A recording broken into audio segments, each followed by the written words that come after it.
So we're talking about the new Mac Miller album Balloonerism. This is going to be a strange one to review because usually when you listen to a new album, you're hoping for artistic progression and evolution. You want to be surprised, but we're not getting that here. This is not a new album, this is not a recent album. This is a posthumous release of a scrapped album from more than 10 years ago.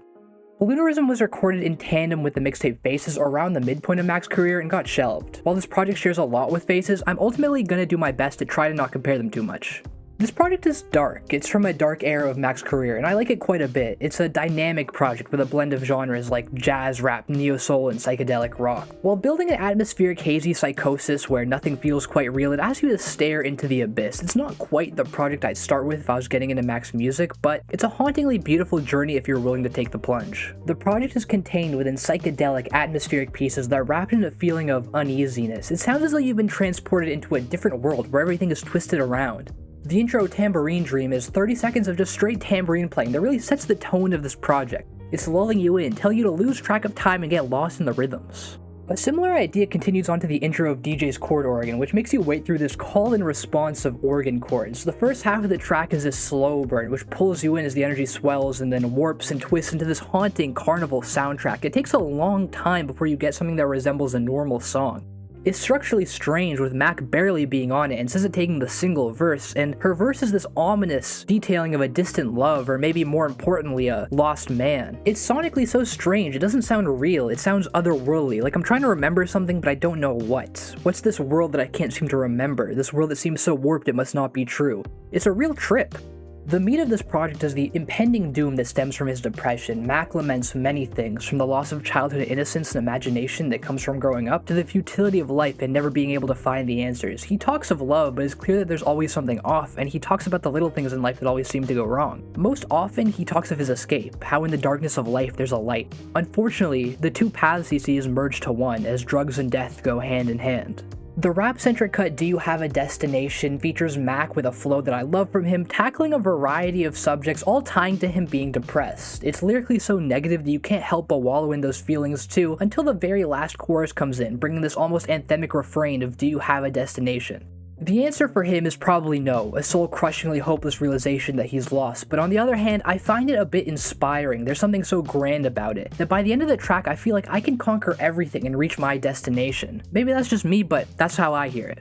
There's a 3-track run all focusing on drug addiction. Friendly Hallucinations, Miss Deborah Downer, and Stoned are all 3 harrowing songs. They paint these pictures of life with and without drugs for Mac, and you can't help but feel like there's no way out for him. The drugs are his only escape. They're the only thing that can save him, but they're killing him. We know that, and he knows that. There's a storytelling track in Funny Papers. It's one of the least psychedelic in terms of production, instead letting Mac take the helm with a more straightforward approach. Its 3 verses go over 3 stages of life and the dread that comes with them. The first verse is about death and the pain that leads to it. The second verse is about birth and bemoans the tragedy that will befall this new life. And the third verse is the midst of life, where the thrills are matched by the problems they cause, and nothing you can do can fix it. The last lines of the song ask why life even matters at all, if everything about it is so horrible. The song hits so hard because it's so direct and accurate in what it's saying. The only reason we let these things go, the reason we carry on, is because we have hope for a better tomorrow.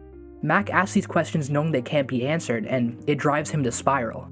The track Excelsior is a bit of a mixed bag to me. It feels like something off of watching movies with the sound off, and I find it a bit too plain and predictable for Mac. That said, the second half might be my favorite moment on the entire project. In fact, I'm kind of sad it's only a minute. Hearing Mac just shout these magic words and spells over this beautiful production is just, like, I don't even know. It feels like such a genuine, full-spirited attempt at evoking that childlike wonder that it just works. He says it with his full chest, and I get the exact feeling it's trying to pull. I'm not even the one doing it, I'm just listening. In my opinion, it entirely succeeds in what it wants to do and ends up as like one of the more happy moments on the project, even if it's just a drug-fueled fantasy. Transformations is a bit of a weird track because it's mostly just Mac's alter ego spinning a kind of funny verse, but I find it works kind of well on the record. To me, it's the beginning of the end. Mac's finally starting to slip away. It feels so cobbled together. Even the beat is kind of falling apart. There's no way it could be him in his right mind. The end of the project starts with Mannequins, where Mac sort of bears his scars and shows us a bit of how he's hurting and why it feels so hopeless to escape from. I mean, really, it's an intense song. The chorus is sung by his friend Dylan Reynolds, and it's haunting, with the last line straight up talking about how death is the light at the end of the tunnel. The production is kind of epic, unfortunately feeling like a bit of a grand embrace of death.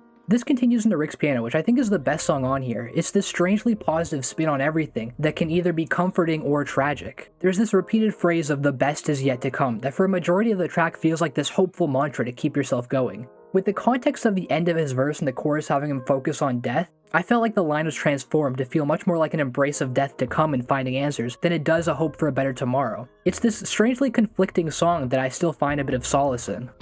The grand finale is a 12-minute psychedelic epic. It's this atmospheric trip through death that serves as an extremely uncomfortable closer. Mostly instrumental, mostly ambient, it feels like he's dying.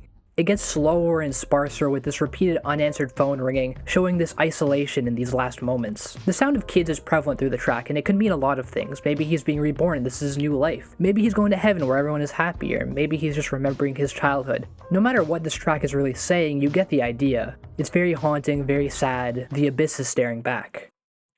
Once you're done with this album, you really are left unsatisfied and unhappy. There's no joy in this tragedy, and it's made harder by the fact that a lot of the themes and lyrics held true in Mac's life.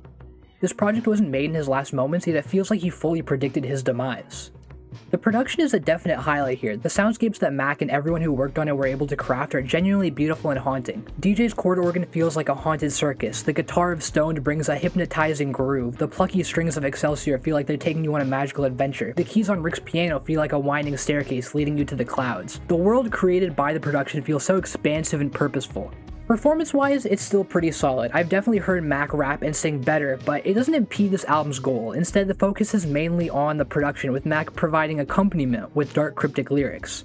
Overall, it's a worthwhile addition to Mac Miller's catalog. One of my only complaints is that it's just a bit too singular. Still, I'm glad it was released and it's as good as it is. It's a hard listen, but it really is worth it if you're a fan of his. In terms of score, I'll give it a strong 7 to a light 8. So this is my review of Balloonerism. At the very least, I'm glad he made so much great music. One of these days, I really should make another video on him, because I could talk about his music for hours. Anyway, let me know what you thought of Balloonerism, and long live to the most dope.